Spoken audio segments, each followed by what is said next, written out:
Na rais leo alikuwa na wahudumu wa afya ya kijamii kote nchini na kuambia kwamba watapigwa jeki baada ya serikali kuchukua hatua kuimarisha huduma za kimsingi za kiafya. Rais William Ruto ametangaza kwamba wahudumu wote wa afya ya kijamii watasajili kwenye bima ya kimatibabu ya Halmashauri ya Afya ya Kijamii na kupata simu mpya na vifaa vya kimatibabu ili kuimarisha utoaji wa huduma. Rais aliyesema hayo alipokutana na wahudumu 8,000 wa afya ya kijamii kutoka kaunti ya Nairobi hapa Ikuluni jijini Nairobi. Rais William Ruto alipongeza mchango wa wahudumu wa afya wa kijamii katika kuendeleza huduma za afya za kuzuia maambukizi na kuunganisha jamii kwa vituo vya afya. Rais alisema kuwa tangu mpango huo ulipozinduliwa mwezi Oktoba mwaka wa 2023, zaidi ya wahudumu 107,000 wamesajiliwa kote nchini wakitekeleza jukumu muhimu katika kugundua magonjwa mapema, elimu kuhusu afya na kuwashauri wagonjwa kuzuru vituo vya afya.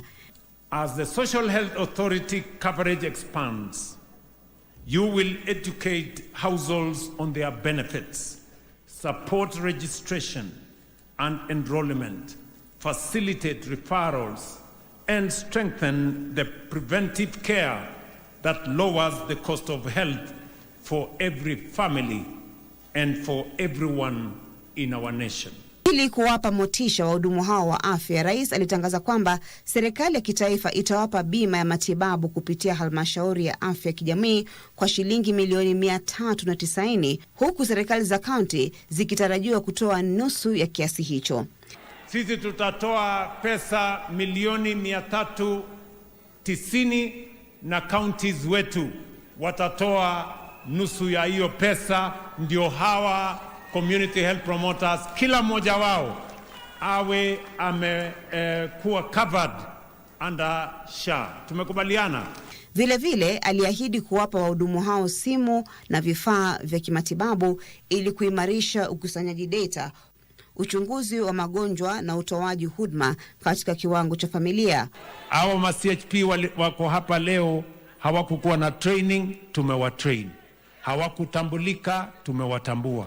Hawakukuwa na stipend, leo wako na stipend. Hawakukuwa na kits, leo wako na kits. Sasa watakuwa na SHA.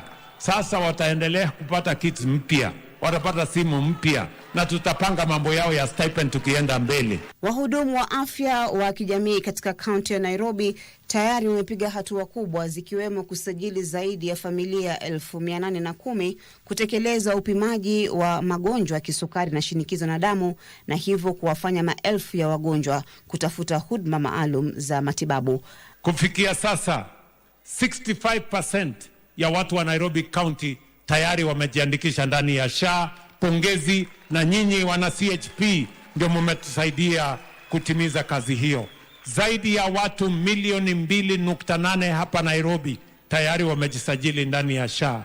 Mimi nasema heko kwenu, nyinyi ndio mmetusaidia kufanya hiyo kazi. Asanteni sana. Maria Ambo nikiripotia Dira ya Magwiji.